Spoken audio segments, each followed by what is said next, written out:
Hello, hello, hello, and welcome to the show with Wrestling with Entertainment, bringing you the latest exclusive news, previewing and reviewing the latest shows from WWE, AEW, New Japan, and everything in between, and interviewing all your favorite wrestlers every Tuesday and Wednesday on YouTube and Castbox, sponsored by Rogue Energy and Player One Coffee, the only audio experience on the web today. I am, of course, your host, that guy, Jim Shea, alongside the American Scooter Dust. When your fist connects with my chin, you better make sure that your fist is not damaged. Bomaye!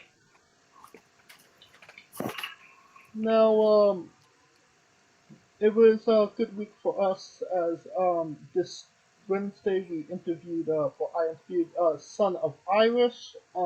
Great interview, great guy. First second generation wrestler we've ever had on the show.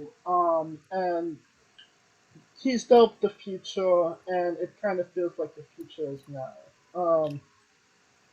If you like hearing about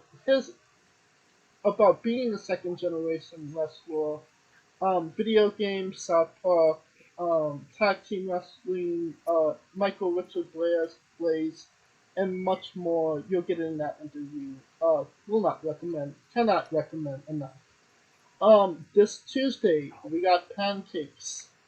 No, not the breakfast meal. The restaurant pancakes.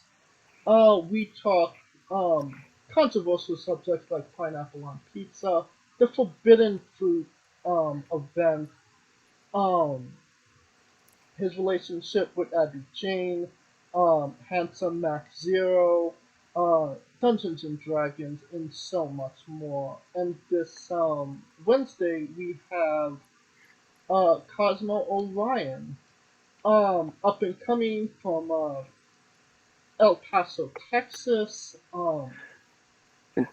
We talk all things the four pillars of El Paso wrestling, Attack on Titan, and lots more. No, Scooter. Oh, absolutely. Not a punctual man, but very, very entertaining. And next Wednesday we have Billy Tipton. So yeah, we're getting filled up for October. So get your tips in. Yes. That being said, now that we're done putting ourselves over, it is not a great day for pro wrestling, as the great Antonio Inoki has passed away. Um, Best known for making New Japan Pro Wrestling that we all love and enjoy right now. A match against Muhammad Ali, and just being one of those catalysts of those early days of Japanese pro wrestling and even trying to bring it to America. Um, Scooter? Oh boy. Where to begin? Uh, Let's just cover some Anto- highlights. Antonio Inoki, born Kanji Inoki in February of 1943, he took the name Muhammad Hussein Inoki after converting to Islam in 1990. Oh, Of course, professional wrestler, martial artist, politician, promoter of both wrestling and MMA. Uh, his name was an homage to fellow professional wrestler Antonino Rocca. Was a 12-time world champion, the first IWGP champion,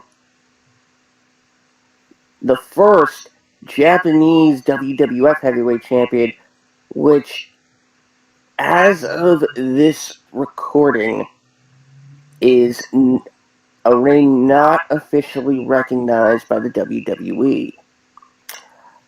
Uh, he was at the head of bringing all of the wrestling promotions in Japan together. Yeah, the JPWA, under the tutelage of Riki Dozan, another Japanese wrestling Goliath.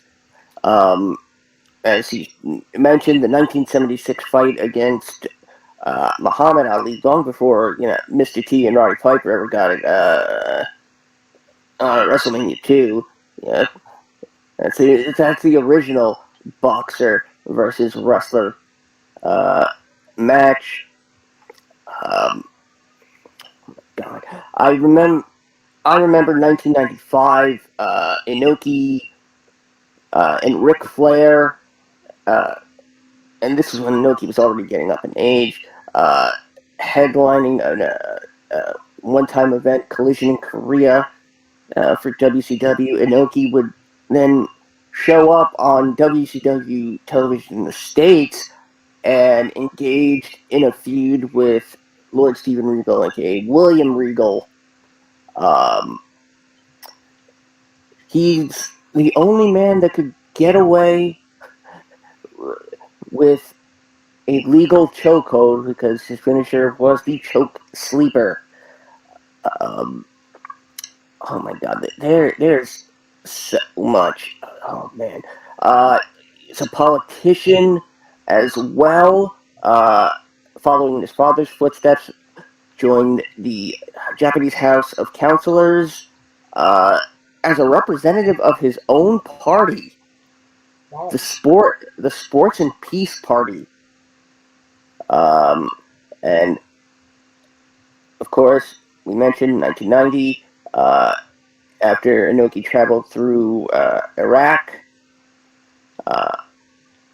and successfully negotiated with Saddam Hussein to release Japanese hostages before the outbreak of a Gulf War.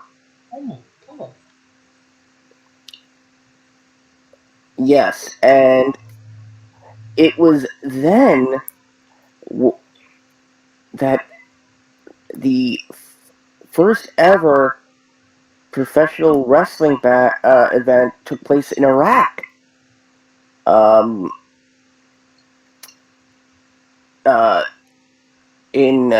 as a gesture of good faith.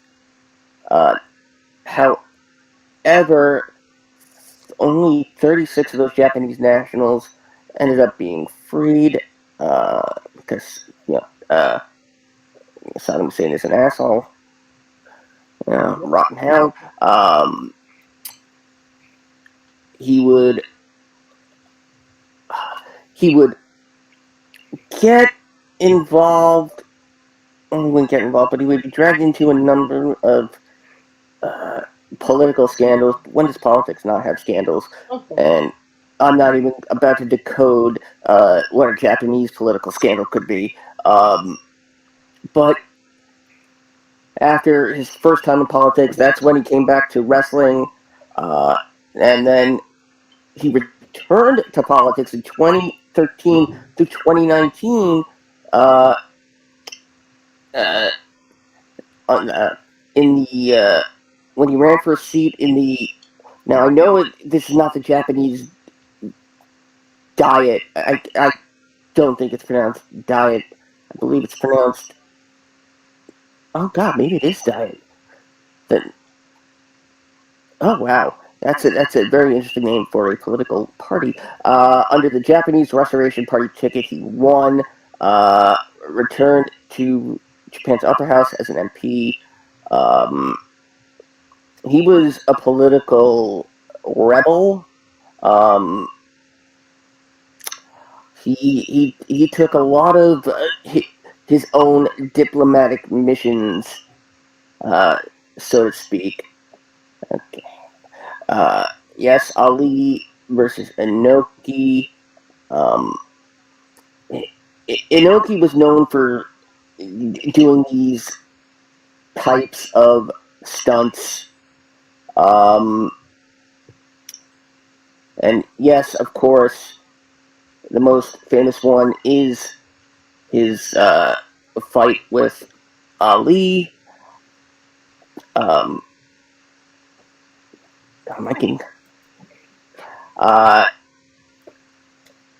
Inoki would also have a little bit of a career as a movie star, as he starred in The Bad News Bears Go to Japan alongside Tony Curtis. Oh wow. Uh, yep, where it's Inoki uh, basically versus a little league team in a ring. That's not the actual story of the movie, but it's It's a enough. funny scene.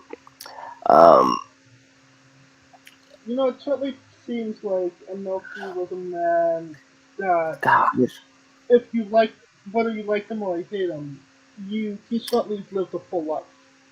yes. I mean, if you're familiar with the term Inoki Bomaye, that's where it was born. That would be the name of shows that would take place at the start of the millennium on New Year's Eve. Um, then, of course, there's the IGF, Inoki Genome Federation. Very interesting name for a uh, promotion. Um, he had one daughter, Hiroko. Uh, uh, he's he I forget the term for saying this, but he was married twice.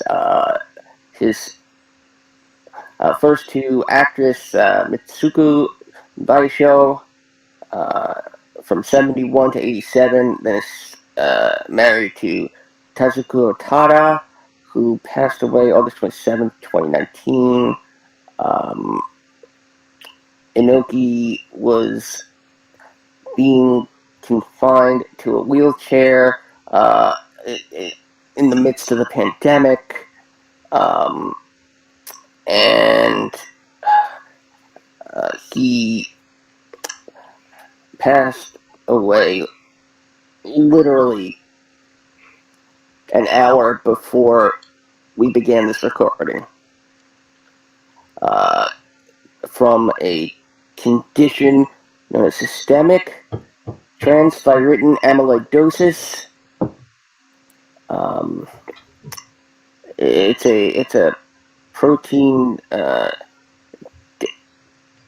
deficiency mutation. The science is way too much to explain. I've already said way too much.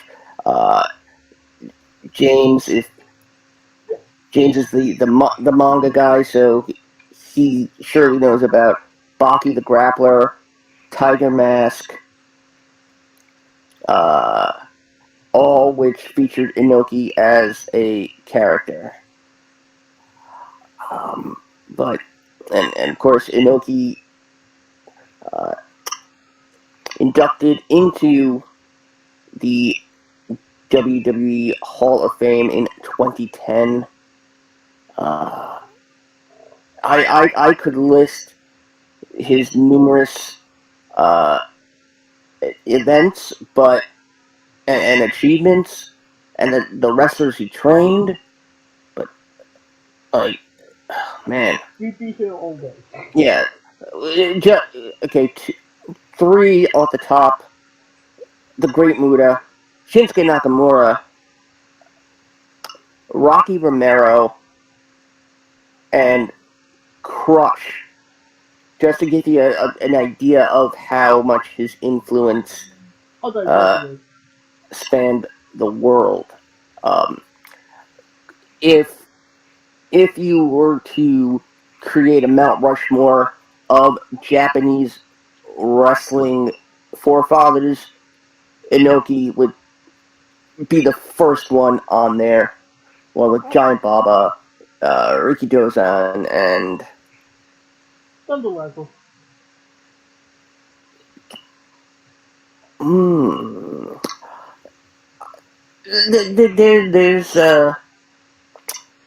there's a case for Liger. I probably might have said Fujinami, but Probably Fujinami. nevertheless, Yeah. Antonio Inoki, a legend, more than a legend, a god in the world of not just Japanese pro wrestling, but pro wrestling all over the globe. Oh, for sure. And if we didn't have so much to talk about this week, we may have gone to do a deep dive on Inoki. We, Maybe a we may do it future. in the future. Huh? We may do that in the future. That's what I was gonna say. Maybe in Yeah. the future we'll do a deep dive on Antonio Inoki and Ooh, some of those names that you mentioned ooh. and more. I like that so much better than top 10. You call it a deep dive instead of a top 10. I like that. Yeah. Okay. And obviously, thoughts and prayers to the family. Let's get into a bit of news before we get into everything else. Juice Robinson no longer with New Japan Pro Wrestling. Um, what first and foremost, why did New Japan drop the ball on Juice Robinson, and who do you think's gonna pick it up? Well,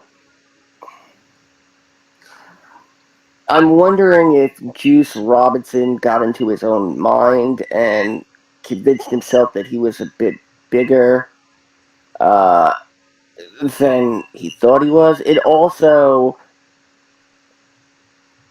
may have something to do uh, with AEW wanting him uh, to step in amidst uh, while the investigation from the All Out incident continues, and that investigation is nowhere near coming to a close. So Kenny Omega is not going to be seen on TV for a while. Neither the Bucks. Right. And I'm not sure if Juice Robinson has the star power of Kenny Omega or the no, Bucks, but no, not by a long shot. But the person to pick up the ball, one would assume, would be Dave Finlay. no, I meant which company would pick up the ball Oh, it's with company. yeah, what ball is who are they Oh, giving AEW. AEW has already reported massive interest uh, in AEW. He's the fiance of Tony Storm. oh yeah, that's right. No, they're married. Uh, um, no, they're still engaged. Oh really? So you're saying there's a chance. Yes, I'm saying there's a chance for you. I mean, if you pay enough to her OnlyFans, hey.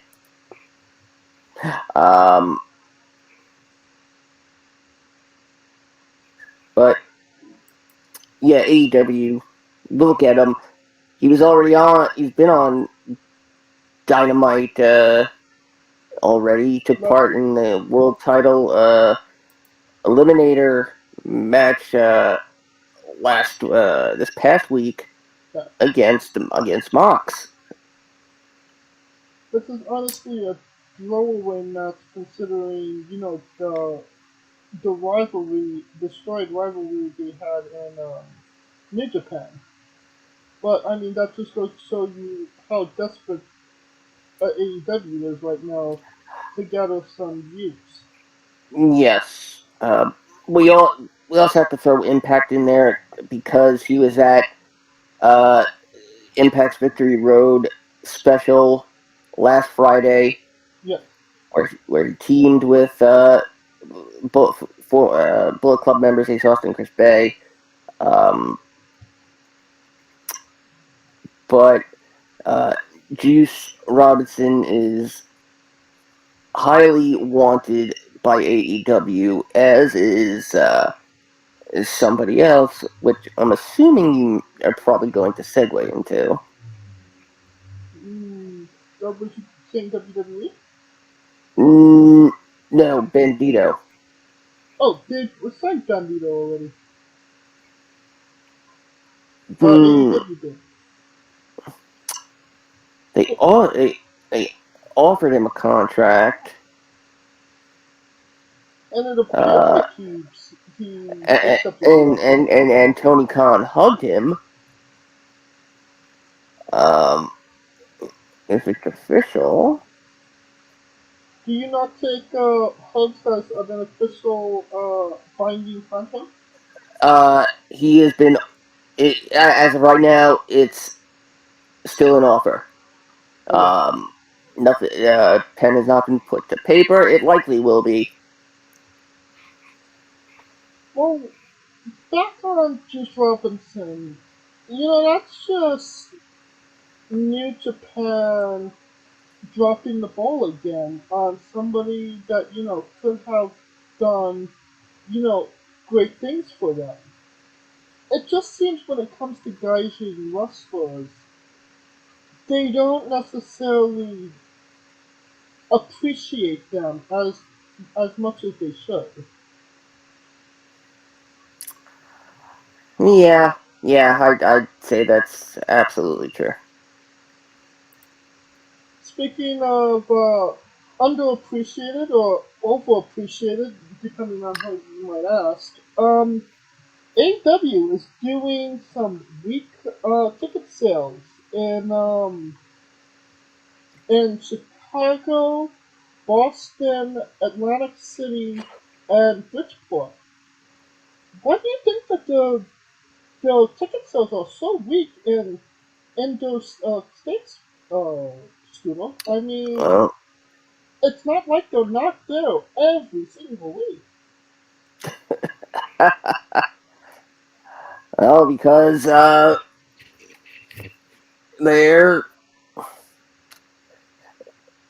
they're they're said it was Bridgeport, Atlantic City, Chicago. Chicago. Well, that's surprising, quite honestly. Uh, and there was one other. Uh, did you say Boston? No, I did not Boston. Chicago, Boston, Atlantic City, and Bridgeport. Well, Boston because uh, Survivor Series is coming up, and it seems like AEW is attempting to piggyback on the WWE uh, at certain points when it comes to locations. Um,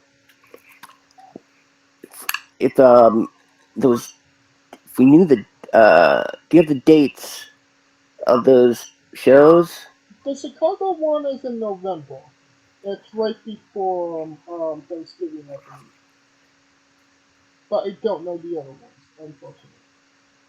But they are doing very well in ticket sales when it comes to the Canadian shows. They're doing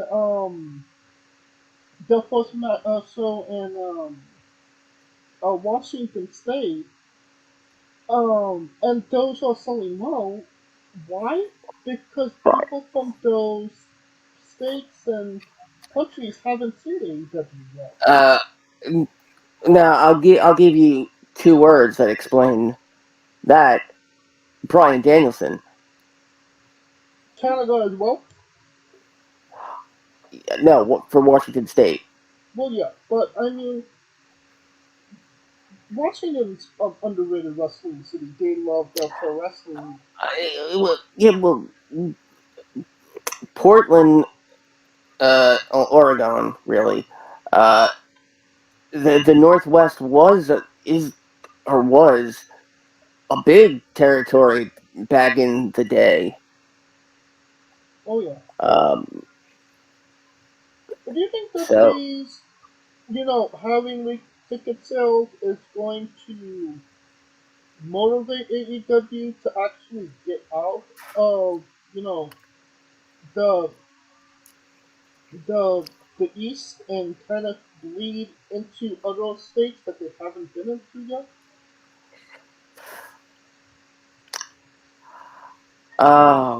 hmm,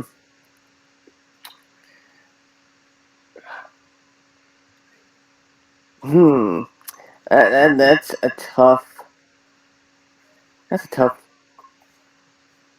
thing to But right now they're leaving a say. lot of money on the table by not going further out.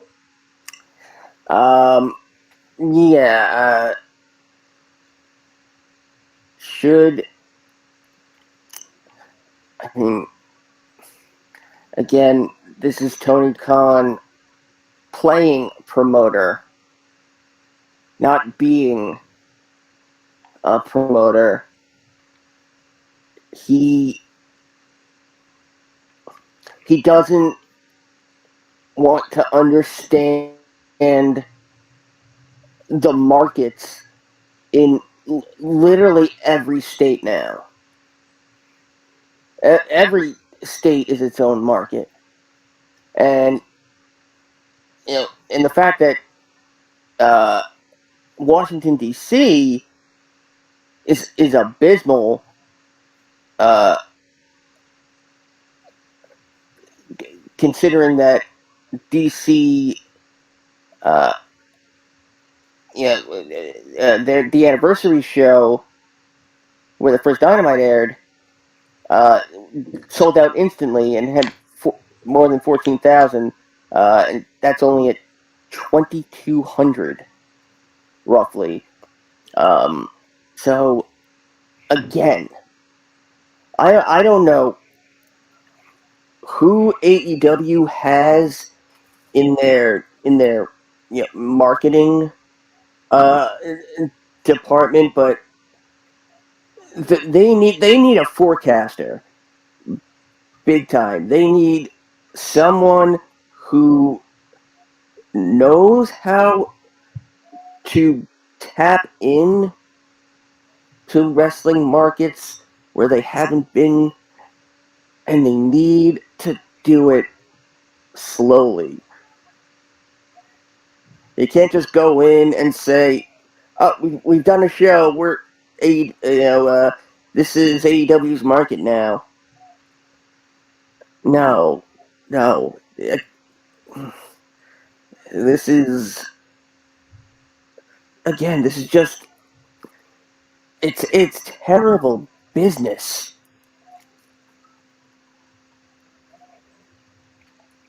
You're not wrong about that.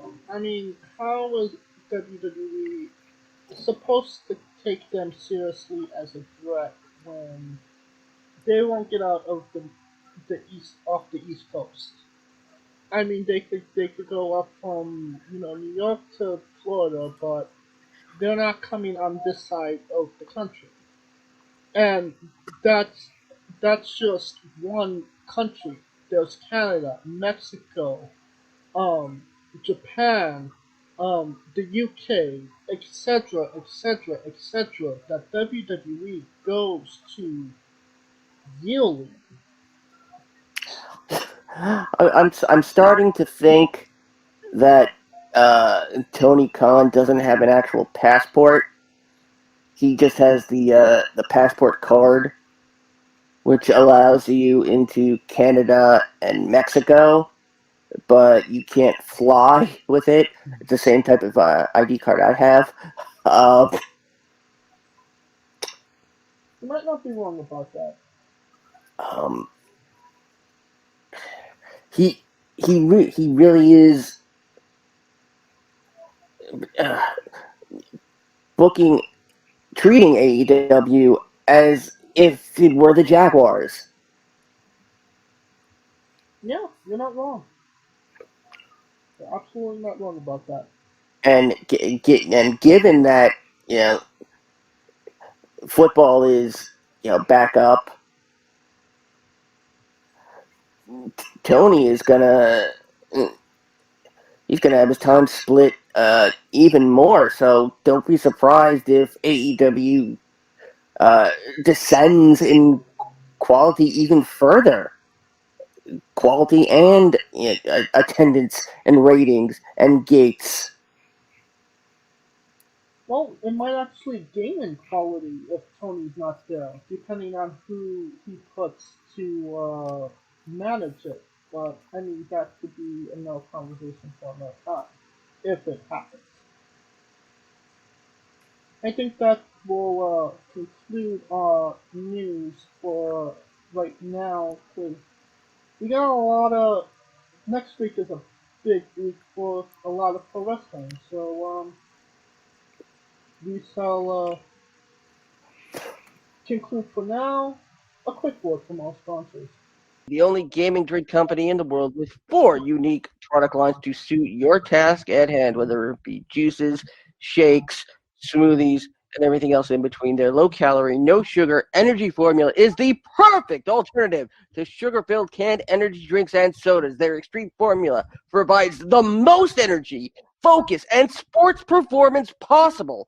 Their hydration line offers focus, ingredients without the added caffeine. Drink it anytime you're thirsty. And their shake formula is so delicious. Who doesn't love a cookies and cream, 0 calorie energy milkshake? First and foremost, they've designed every Rogue product line with performance and effectiveness in mind. It is critical that you look at the nutrition panels of drinks when comparing options. There are countless off brands out there that are presenting low quality, poorly dosed formulas that amount to expensive caffeine water. Every formula they produce is designed with optimal levels of high quality ingredients. Additionally, you won't find a powdered gaming drink brand that dissolves better. No need to have chalky textures in your drink.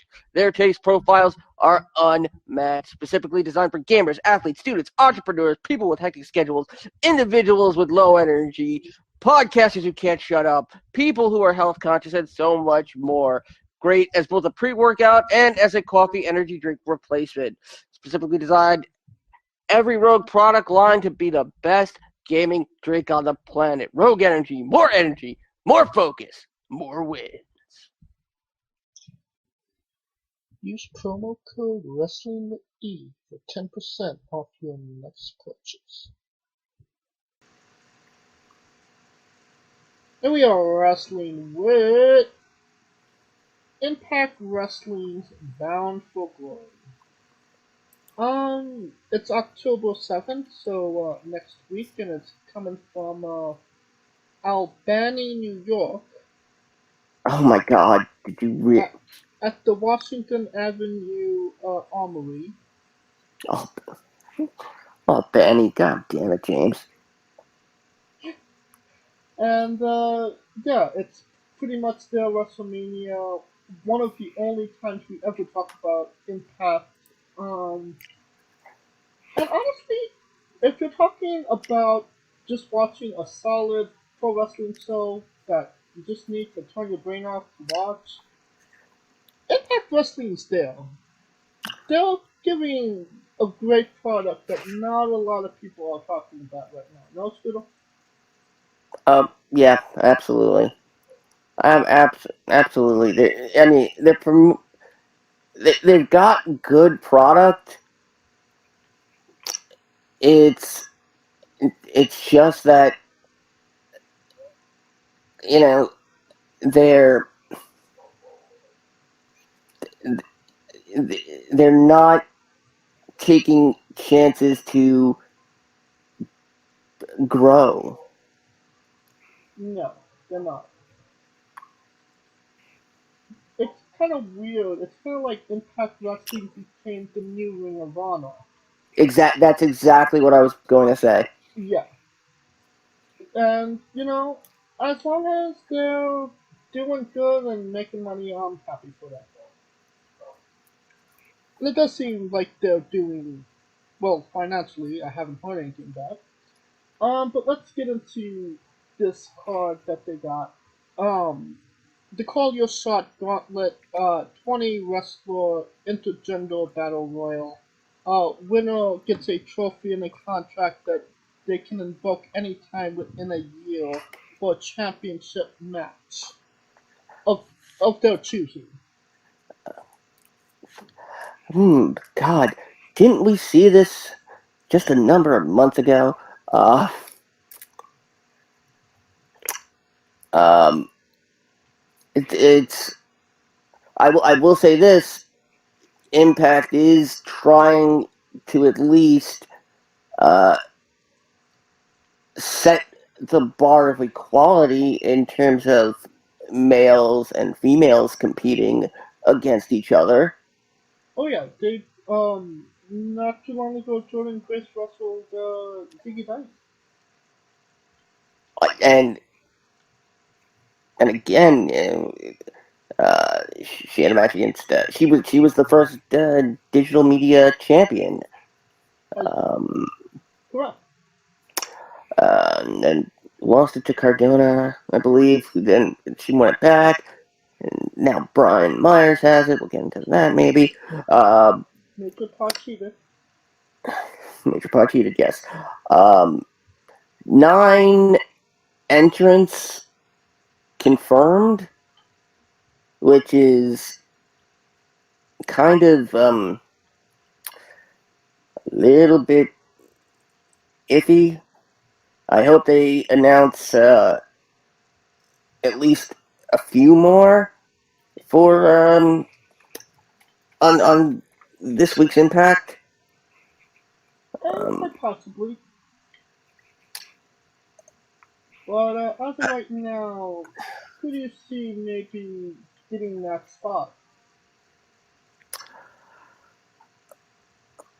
I'm the the the obvious favorite would be Moose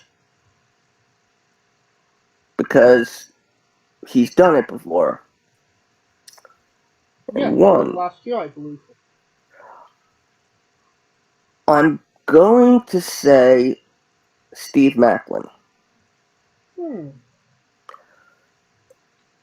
Impact seems to be behind pushing him. Um, he's he's been in quite a few main events of the recently named television shows that Impact has done. Um, uh, and I think they're gonna give him this opportunity. Just thinking about it, um, I'm going to go with Eric Young. We haven't seen him on TV for quite some time, and obviously, Violent by Design took a major blow when Joe Doring had to step away. So, to kind of reaffirm the group and kind of breathe new life into it, so to speak, I think you gotta give Eric that opportunity to continue making him dangerous. Now he, as of right now, Eric Young is not one of the confirmed entrants. No, he's been doing those Violent by Design recruitment videos. So I can't imagine he's not going to be on that card somewhere in there of. now that I think about it, I'm wondering if they were going to be made to think it's Young, and Young then brings in whoever his recruit is, That's which maybe now that I think about it, will probably be Buddy Matthews. But he's not out of his contract, I'm more than sure. He was released. I heard that him and Black weren't allowed the releases. They were just given some time off. But that's a whole other conversation. Alright, Brian Myers will be wrestling TBD. Heard great things about TBD. I think TBD might win. Watch Hashtag it, Major Plot cheated. watch it be MJF. Uh, That might have been a Chuck Tomlinson, honestly. I was literally thinking that. Yeah. I mean, I haven't seen any of his vlogs lately. So I mean, he's been injured. injured. Um, hmm. That would be a nice piece of storytelling. Oh, for sure. Um, One of the matches that's not to be determined. VXT. Chelsea Green and Deanna Carrazzo. Versus Jessica and Taya Rocker. Obviously they're VXT because they're you know jilted NXTers. Yes, because that's always successful when you base your gimmick on the company that released you. Yeah, That always works. Um, it's for the Impact Women's Championships as well. I may add. yes, the knockout tag team titles. Uh, I mean, it looks like name syndrome has been caught by Impact. Uh, um, Except this time it's last names. Um, Taking the havoc out of Jessica. Well, she's not Havoc. She's Jessica because Marsha killed her, and they had to go to the dead wall to find her. And when they pulled her out, she was Jessica. Well, then they should maybe sue Young her in a court of law. Um, Either way, I'm sorry. I can't care about this match. I could care less. You can't give us who you think's gonna win. Uh, I'll go with Jessica, and I fucking hate doing that. The pronunciation, not not her. And Taya. I think they'll be holding. I'm going with the VXT because I think they'll be keeping it for a little while longer. Um, a career-threatening match. Mia Yim versus Mickey James. If Mickey James loses, she is retired in Impact Wrestling. Well, I mean, Mickey seems to be going for the uh, she's pulling the Ric Flair, um, I was gonna say Kurt Angle. Kurt Angle and was but on top. and she's also been retired once. Um, that being said, I don't see Mia Yim being the one who puts Mickey out of wrestling for good. Um, So I Mickey. mean, so yeah, I'm saying Mickey. If if they manage to put Mickey against Gail Kim, Hmm. at any point in the near future, that will be it. But yeah, Yeah. Well, Mickey ain't going anywhere for the time being. yeah, Mickey's probably not going to win this. Mickey is probably going to win this match. It doesn't make me feel any differently that I want Mia to win. I mean, who feels like retirement matches are? We should take retirement matches seriously, honestly.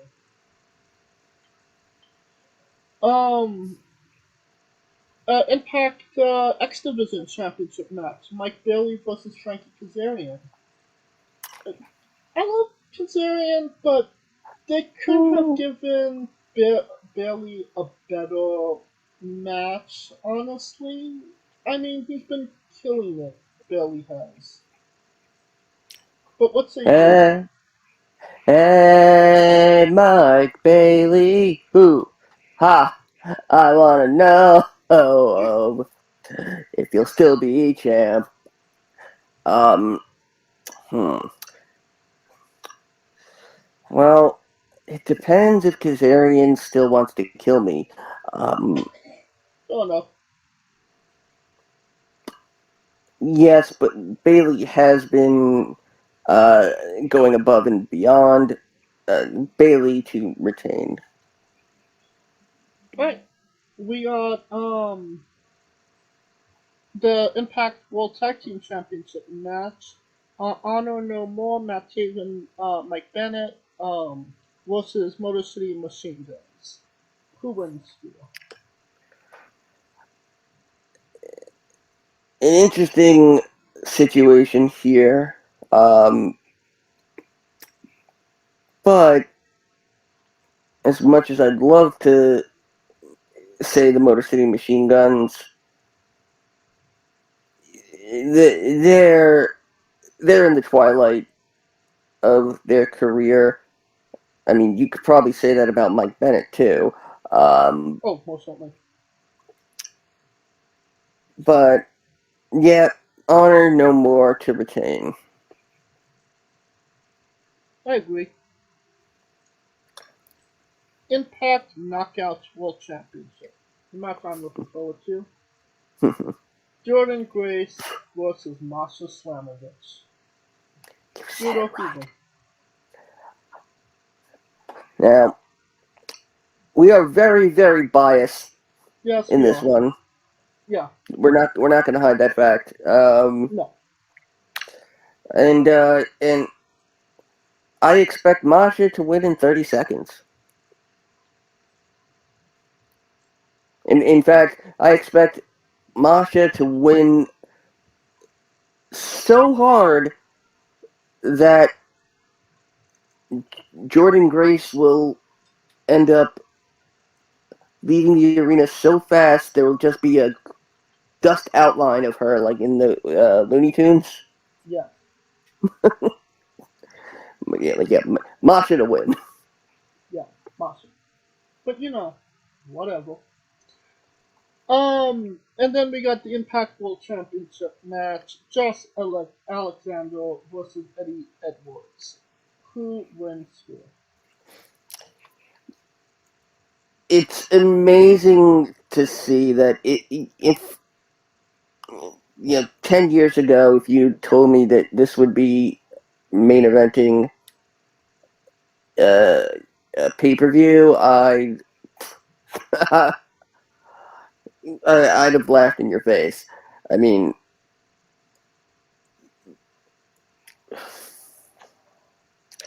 again, Alexander, finally, is enjoying a moderately long reign as Impact World Champion. Um, he's enjoying it. So, and Eddie Edwards is also someone who is a bit in the twilight of their career. Sure. I I see no reason that Josh Alexander doesn't walk out of Albany as It's still the Albany. championship. Get it right, Scooter. Motherfucker, you're talking to a New Yorker. Well, I don't know if you've been to that part of New York. I'll tolerate all the other mispronunciation. Not that. Um, but yes, Alexander to retain. I agree. Obviously, I was Honor No More getting, some momentum behind them, but I don't think that it's the momentum that's going to garner a world championship reign for Edwards.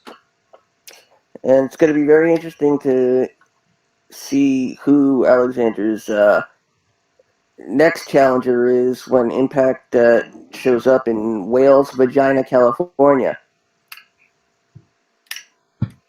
I've never been there. All right. And speaking of people that lost the last name, Alicia Edwards also dropped Edwards because Eddie's obviously a heel. She's still a face, and they don't want her to get you know heat for that. So she's just Yeah, I mean, with all the cages and pages, all right. Edwards is where you draw the line. All right. That'll conclude our coverage of Impact Wrestling's Bound for Glory, and we are wrestling with WWE Extreme Rules. Preview. We're there, Scooter. We got a Extreme Rules pay preview that has more than just one Extreme Rules match.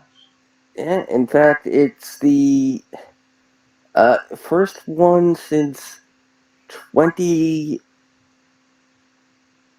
Was it, I know 2011, but I believe 2017 had all gimmick matches, and this one is all gimmick matches so far. I mean, I remember 2020 there was all gimmick matches. If we're counting, the pandemic era. Uh, um, no,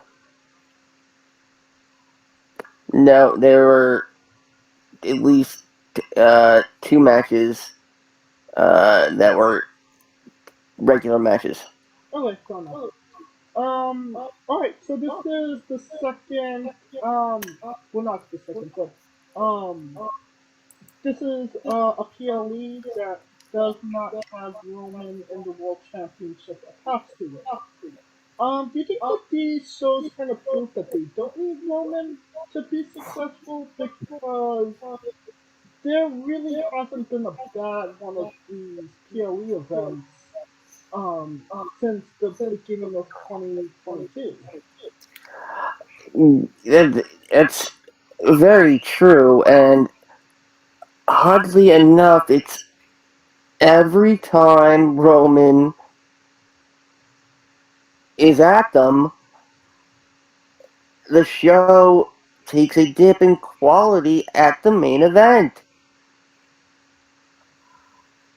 Hmm. So, am I glad Roman's not on the card? Yes.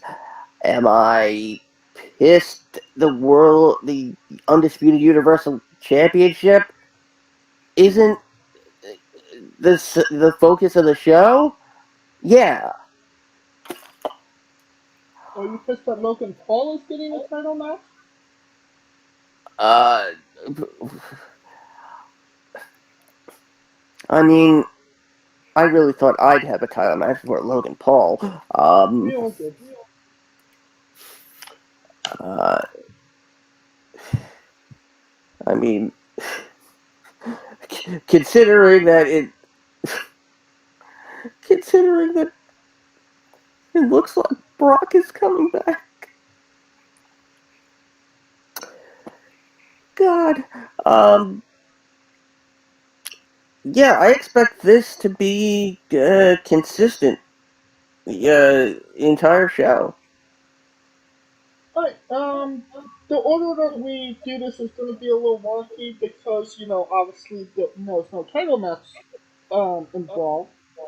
So let's just get into it. Alright, the Oh, Brawling Brute, Sheamus, Ridge Holland, and Butch versus Imperium, Gunther, Walter Starks, Ludwig, Kaiser Permanente role, and Giovanni Vinci in an old-fashioned Danny Book match.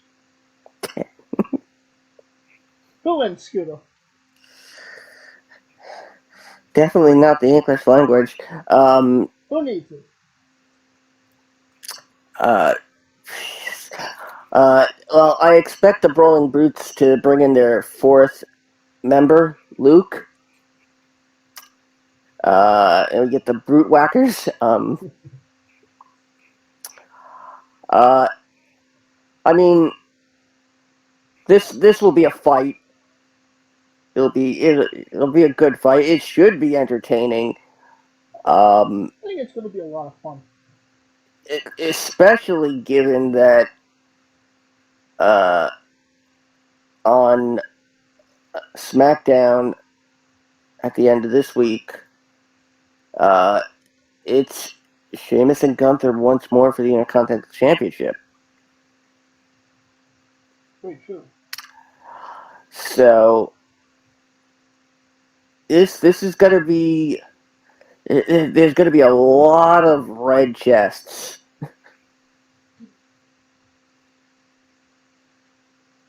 Who wins? Uh, mm,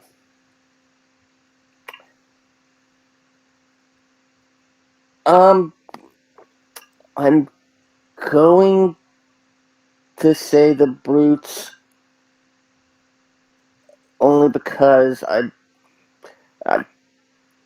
pretty sure Gunther is going to beat Sheamus and retain. So this is a way of Protecting still keeping Gunther strong, but not having to have him drop the title. So the Brutes to win. I kind of would have went the way of Imperium, but that you make a compelling argument there. So I think I might have to go with the Brutes as well. And of course, this match will be preceded by its national anthem. Oh, Denny Brook, the Denny Brooks are Denny Brooks. Of course, his brother Donnie is pissed. Alright, we got Drew McIntyre versus Karrion Cross in a strap match. Who wins, Drew? Um, I mean, Jesus, because he's carrying that cross. Very true. It depends if they're going the traditional strap match route. Are you just going to, the Tuck Texas, the four the buckles, bull rope rules, yeah. which was strap match rules. First, before it was bull rope rules. If they go the pinfall route, uh, if they go the pinfall route, it's cross. If they go touch the four corners, it's McIntyre by accident. Interesting. Does McIntyre losing to Cross hurt McIntyre? Not anymore at this point.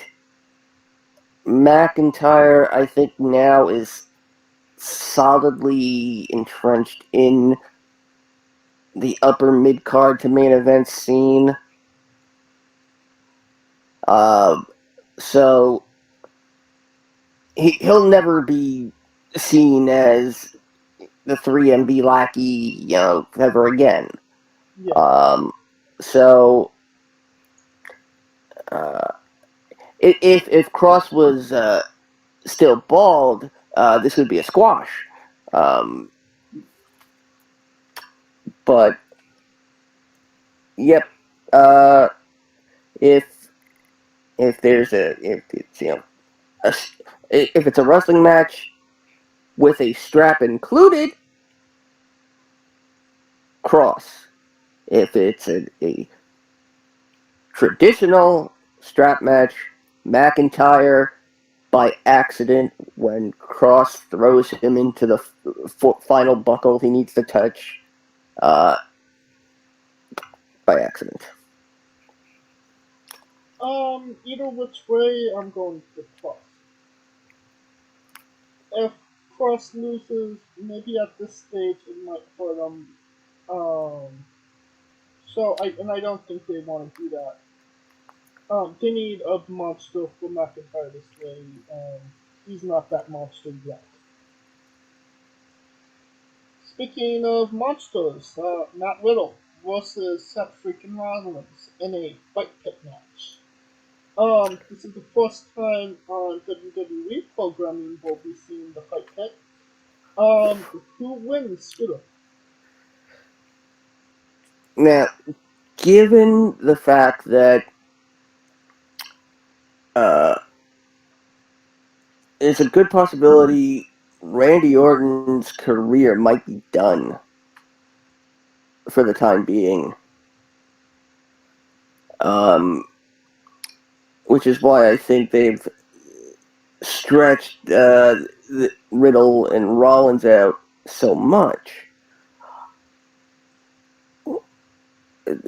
That being said, Rollins is, again, one of those people who can take an L and still come out smelling like roses. Okay. So, yeah, and since Riddle has, did he win both fight pit matches? No, I No, believe he he won. lost the one against Timmy Thatcher. Uh, yeah, Riddle. It's got to be Matt Riddle. Um, if they're going to continue this rivalry, which I think they are, after this match, I think it's got to be Seth. Because But this is where else do you go after this? I mean, War Games.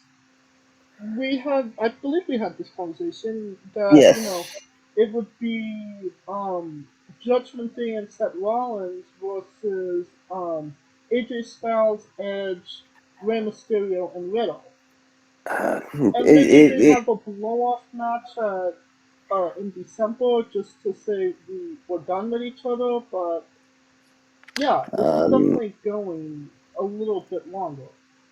okay, considering that it seemed to be confirmed that it was going to be the Bloodline in War Games in some form. Um,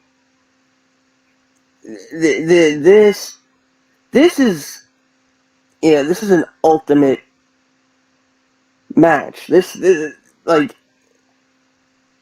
if you can't settle things, if you can't finish it in the fight pit, it's never going to get finished.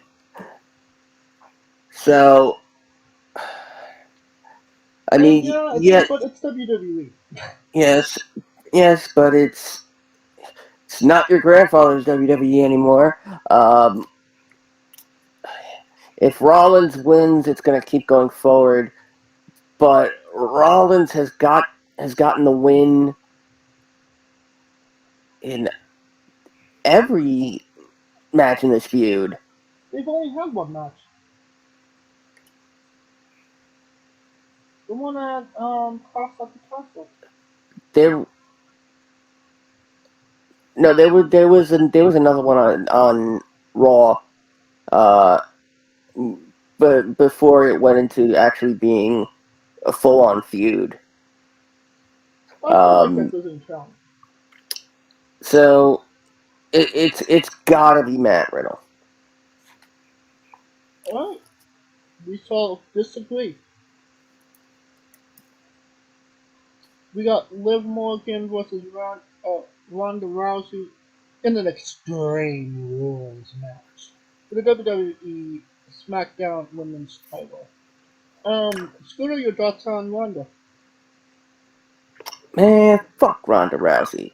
Uh, Consider that the only two championship matches are women's championship matches. Um, uh, I'd like to call this an Extreme Rules match. Uh, I I think mean, having the weapons would actually make this match easier for both girls to have a better match than is maybe expected of them. You know, Liv Ronda at SummerSlam was 2 minutes away from being a clusterfuck. And they did the right thing and they kept it short, and it actually came out pretty decent. This, they could go a little bit longer. They could actually be sloppy, you know, having weapons and hitting each other with foreign objects, such and such. now, unless they're planning on building to a bigger redemption story for Liv, I I don't see Ronda winning. So I'm going with Liv to retain. I'll go one better. I can say that Shayna Baszler interferes and chokes Ronda out, and lets Liv pick up the pieces. Hmm, an interesting, uh, an interesting scenario. Ooh, Yeah. okay. Obviously Liv to retain. We got Bianca Belair versus Bayley in a ladder match for the WWE Raw Women's title.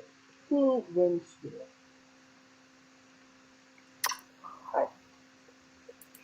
I wasn't sure when they were going to pull like the fuse on the title match.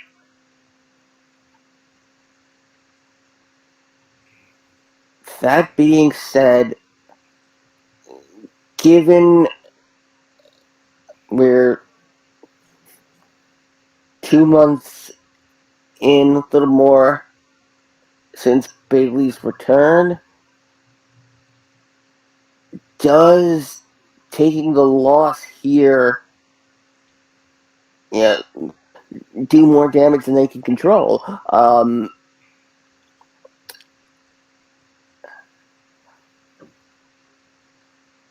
Ooh, this is a really tough call, especially because it's a ladder match. True. I mean, does it hurt Bianca that she loses the title by, not getting pinned? No, no, I don't think it does. Um, And she's already gone longer than her previous one. So, and then given that we gotta expect a surprise or two. So yeah, you know what? I'm going with Bailey. But that does beg the question: if Bailey does win the title, what does that really do for Bailey's career at this point? Hmm. I mean, she's already the longest, one of the most longest reigning champions in WWE on 2 runs. But then who is left for Bianca besides Candice, since they're not going to do Bianca, Oscar, Bianca, Alexa Well, I would think anytime Rhea. soon, and of course Rhea. Yes, unless they put her with Beth. Well, I mean, you could have Rhea as champion against that, and you get that, that issue. Hmm. No, I'm, I'm, I'm still gonna say Bailey. For the reasons I just said, I'm going with Bella. And then we got Edge and Finn Balor in an I Quit match. This is a really interesting concept to me. Yes, and I think this is gonna be the main event. That's what I was gonna say. Is this isn't what should be the main event of this? If this isn't the main event, then I'd expect the ladder match to be the main event. I agree. Um. Oh man, Edge and Balor. Are we in for more surprises? Let me ask you this: if Edge says I quit, does it hurt Edge? Yes, Really? yes, because he's made it perfectly clear that this is pretty much his last. He's gonna uh, retire within. By the next time there's a premium live event in uh, Toronto. Um, so Balor can take the I quit. Oh, you know what? I I thought of a way that Edge will quit uh, without him actually being in a hold, and that's because the Judgment Day are going to abduct Beth Phoenix, Yeah. and Rhea will be on the verge of getting ready to end her, and Edge will quit. It's the yeah the in fact it's the reminiscent of the first I Quit match that was on uh, WWE TV, uh, not pay per view, uh, Rock and Triple H for the WWF Championship, where uh, China was going to be put through a table, and seriously injured, and Triple H quit. Now, So, if yeah. Balor does lose, that hurts him, right? I mean, saying I quit makes him seem like a chump and not, you know, a significant, threat to Edge. Because right now, yeah, he's Finn Balor, but he's two steps below what Edge is, right? Hmm. I mean, it really sort of depends when it comes to Balor on how it would be done. True, but I really feel like he really can't afford a loss here. And that's why I say Edge is gonna lose. I mean, unless it's going to be revealed that Dominic was a plant. Oh no. God, no, no.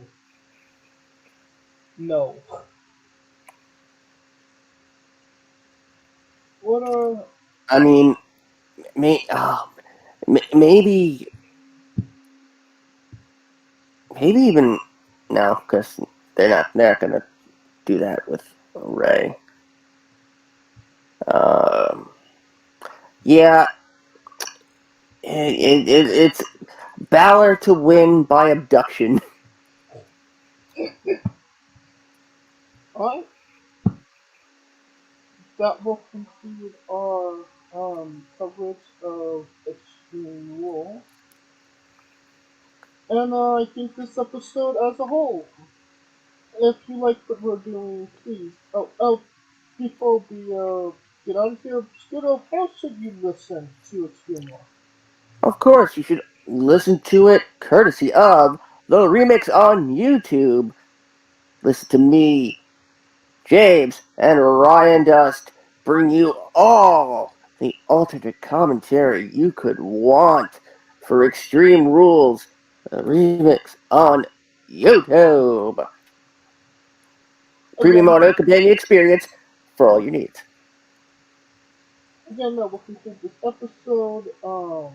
If you like what we're doing, please like, subscribe, comment. Um, Join us this Tuesday as we interview Pancakes. This Wednesday as we interview Cosmo Orion. Um, of course, this is sponsored by Rogue Energy, Fair One Coffee. Um, and follow us at Wrestling with E, both on Twitter and Instagram. You can follow me at JamesJ993. You can follow Kaliko at I am Kaliko, and where can you find Scooter? Oh, as always, find me on Twitter at Scooter Dust. As we already said, the remix on YouTube. Premium Audio Companion Experience, October 8th, Extreme Rules. And of course, October 11th, I make my Dungeons and Dragons debut along with Rico Constantino Jr. and the rest of the Smoking Dragons clan. Twitch.tv/Smoking Dragons. For Kaliko Yachts and Scooter Dust, I'm James J, and this has been Wrestling with Entertainment.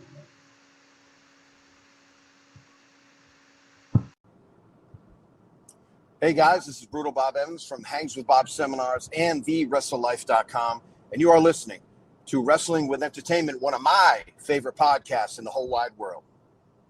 Hey folks, this is the Colossal Mike Law, and you are listening to Wrestling with Entertainment. Enjoy the show, support these guys. We appreciate it very much. We'll see you at ringside.